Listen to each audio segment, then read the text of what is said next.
અમદાવાદ શહેર ગ્રામ્યની શાળાઓમાં pre board પરીક્ષા યોજવામાં આવી હતી। 1100 થી પણ વધારે શાળામાં પ્રી બોર્ડ પરીક્ષાનું આયોજન કરવામાં આવ્યું હતું। 10મા ધોરણના હજારો વિદ્યાર્થીઓએ આપી પ્રી બોર્ડની પરીક્ષા। શહેરની 573 સ્કૂલમાં 45,000 વિદ્યાર્થીઓ પ્રી બોર્ડની પરીક્ષા આપી હતી। ગ્રામ્યની 624 શાળામાં 43,000 વિદ્યાર્થીઓએ પ્રી બોર્ડની પરીક્ષા આપી। પ્રી બોર્ડ પરીક્ષા 24 જાન્યુઆરી સુધી ચાલશે। પહેલી વખત બોર્ડની પરીક્ષા આપતા વિદ્યાર્થીઓનો ડર દૂર કરવા આ પરીક્ષાનું આયોજન કરવામાં આવ્યું। વિદ્યાર્થીઓ બોર્ડની પરીક્ષાની પદ્ધતિ સમજી શકે તે માટે છેલ્લા 3 વર્ષથી કરાય છે આયોજન।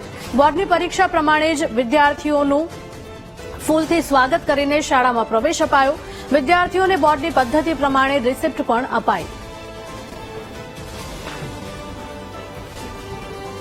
ગુજરાત માધ્યમિક શિક્ષણ બોર્ડની ફેબ્રુઆરી 2025ની પરીક્ષા જ્યારે સામે છે ત્યારે વિદ્યાર્થીઓને બોર્ડની પરીક્ષાનો સમગ્ર મહાવરો થાય, એનો એક્સપિરિયન્સ થાય, એની પેટર્નનો અનુભવ થાય।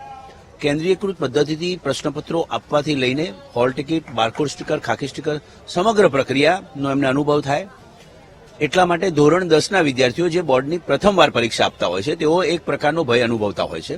સ્કૂલની પરીક્ષાઓ અત્યાર સુધી આપેલી હોય, જ્યારે જાહેર પરીક્ષા પહેલીવાર આપવા જઈ રહ્યા હોય ત્યારે એમને જે ડર સતાવતો હોય એ ડરને દૂર કરવા માટે અમે આ સતત 3જા વર્ષે અમદાવાદ શહેરની તમામ શાળાઓમાં પ્રી બોર્ડ પરીક્ષાનું આયોજન કરીએ છીએ। હવે આજે પ્રી બોર્ડ પરીક્ષાનું પ્રથમ પેપર ગુજરાતી વિષયનું ધોરણ 10નું અહીંયા આયોજન કરવામાં આવેલું છે। ત્રણેય માધ્યમો ગુજરાતી, ઇંગ્લિશ મીડિયમ અને હિન્દી મીડિયમના 574 જેટલી શાળાઓના 48,000થી વધુ વિદ્યાર્થીઓ આ પરીક્ષામાં જોડાયા છે। પહેલીવાર બોર્ડ આપવા જઈ રહ્યા છે તો મારા જેવા બીજા 10માના બાળકોમાં ગભરાટ રહેતી હોય છે, તો આ પ્રી બોર્ડની પરીક્ષામાં આવું સરસ વાતાવરણ ઊભું કર્યું છે। એકદમ બોર્ડની પરીક્ષા જેવું લાગી રહ્યું છે, તો ખૂબ જ સરસ અનુભવ છે અને બિલકુલ ભય અનુભવાઈ નથી રહ્યો। પહેલી વખત બોર્ડની પરીક્ષા આપતા વિદ્યાર્થીઓ ભયમુક્ત પરીક્ષા આપી શકે તે માટે પ્રી બોર્ડની પરીક્ષાનું આયોજન અમદાવાદ શહેરની તમામ શાળાઓમાં કરવામાં આવ્યું છે। આપણે દ્રશ્યો બતાવવા માંગીશ।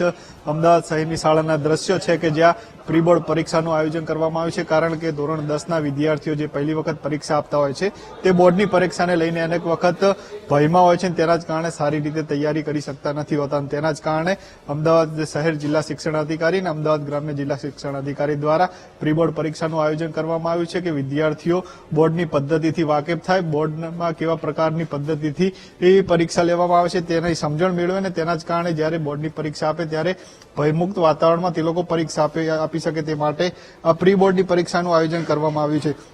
એટલે ચોક્કસી કહી શકાય કે જે વિદ્યાર્થીઓ પહેલી વખત બોર્ડની પરીક્ષા આપતા હોય છે તે ઘણી વખત ભયના કારણે જે અભ્યાસ કર્યો છે તે પણ ભૂલી જતા હોય છે। તેના જ કારણે જે વિદ્યાર્થીઓ પહેલી વખત બોર્ડની પરીક્ષા આપે છે તે ભયમુક્ત વાતાવરણમાં પરીક્ષા આપી શકે અને કોઈ પણ પ્રકારનો ડર રાખ્યા વગર બોર્ડની પરીક્ષામાં સારી તૈયારી કરીને સારા માર્ક્સ સાથે પાસ થઈ શકે તે માટે પ્રી બોર્ડની પરીક્ષાનું આયોજન કરવામાં આવ્યું છે। અમદાવાદ શહેરની તમામ શાળાઓમાં અત્યારે વિદ્યાર્થીઓ જે છે તે પ્રી બોર્ડની પરીક્ષા આપી રહ્યા છે અને આગામી સમયમાં જ્યારે બોર્ડની પરીક્ષા યોજાશે ત્યારે આ વિદ્યાર્થીઓ ભયમુક્ત વાતાવરણમાં જે છે તે બોર્ડની પરીક્ષા આપી શકશે। કેમેરામેન પ્રવીણ વાઘેલા સાથે અપૂર્વ સિસોદિયા, વીટીવી ન્યૂઝ, અમદાવાદ।